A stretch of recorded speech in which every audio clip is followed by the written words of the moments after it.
Welcome to Grumpy Vegan Grandad.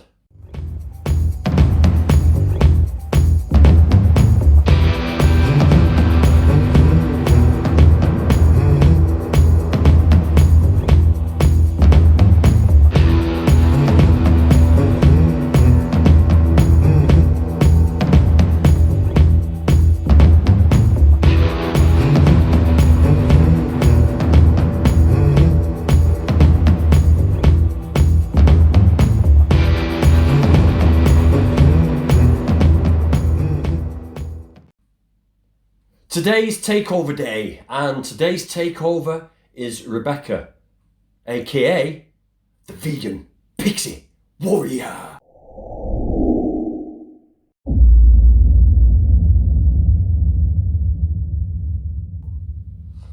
So yes, Rebecca is the vegan pixie warrior. That's the name of her YouTube channel. She's also on Instagram. I will link her YouTube channel up here, and I will put her Instagram in the comments down below. She is the co-leader, co-founder of the AV in Bristol, and she has also taken the Vegan Pledge. Now, if you're not aware of what the Vegan Pledge is, go over to her channel, subscribe, and have a look at some of the content and how she explains about the Vegan Pledge. It's very, very interesting. In fact, her whole channel is just epic. So please go over there, subscribe, hit the notifications bell, and give her a look. And give us some support. She's a really cool customer. So anyway, without further ado, over to Rebecca in Vegan Pixie Land. Thanks, Grumpy Vegan Grandad. Hi, my name's Rebecca. I'm the Vegan Pixie Warrior. I want to say a big thank you to Grumpy for letting me on his channel today.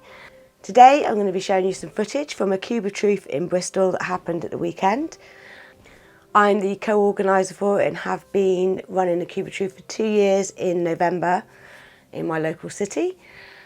Hopefully by the end of the video you'll be more informed about the structure of the Cube and the different roles that are involved, and it will inspire you to go out there, get active and do some street activism. I hope you enjoy the video. Hi there, I'm Rebecca. I am Bristol co-organiser for Anonymous with the Voices. That is Tom over there having a conversation now. He is a new co-organiser. So we are at an event in Bristol. So how the Cube works is you have two parts to the event. First part is the Cube. And the Cube is an equal number of people. Today we have a Cube of 8. Every side has to be the same. So we have a good amount of volunteers today. They're standing in the Cube where you're holding a sign or a laptop or a tablet. On the tablet we are showing footage of what happens to animals for food, clothing, animal testing. What we're here to do is to speak up for the animals 100%. That is our only mission, is for the animals. It's my only mission anyway. So when you're in the Cube you have to stand up straight. If anyone wants a break while in the Cube, they just put their hands straight up in the air.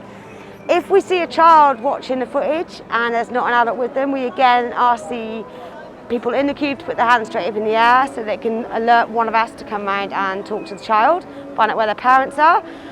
If at any point there's someone watching the footage and there's no one outreach to that member of our public watching the footage, then we put our hands up in the air again to alert someone to come over. Again, no one's expected to stand in the Cube for the whole 3 hours. You do what you can, but everyone is expected to do some part of the Cube unless you have some sort of health issues. Then there's the second part of the event, and that's doing outreach. So as you'll see over there, we have one of our volunteers outreaching to 2 young women. So with the outreach, we approach people. We ask them if they know why we're here, if they want to know why we're here, and we then start the conversation by explaining we are Anonymous for the Voices and that this is a Cube of Truth event and that these happen in over 800 cities around the world. Or we then ask them if they think that we need to use animals in this day and age. We explain that we're here for the animals to show the truth about what happens in animal agriculture, for food, clothing, animal testing, and that we are an abolitionist group. We call them to action and we hold them accountable for their actions, asking them questions such as, do you think we need to use animals in this day and age? Do you think animals are here with us or for us? Are you against animal abuse? Most of the time, they will say, I am against animal abuse. So then you bring up the fact that they need to align their actions with their morals and go vegan. If the conversation's gone particularly well, we'll give them a card for them to take away and ask them to look at the information on the card. So we have our cards here. If we speak to another vegan, we ask them to come and join us at a cube and try and encourage them to become active.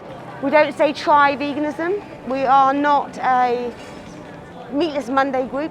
We are an abolitionist group. We're against all animal use of all kinds. There's a conversation going on there.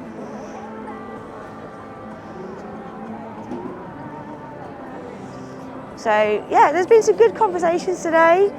The public are always mixed reactions, if I'm honest. Sometimes they find us a bit scary, sometimes they really enjoy it. I just had a great conversation with a guy, and he wasn't vegan, but I felt like he was doing outreach on me to become vegan, and I was like, mate, I'm already vegan. I'm trying to convince you. But I genuinely think that that person will go away and take veganism seriously. The things he was saying and the way he was connecting with what he was saying, he was definitely vegan, definitely. But hopefully that has cleared up what we do at A Cube of Truth. And I'm going to get back and do some outreach and get some new vegans. See you later. Bye.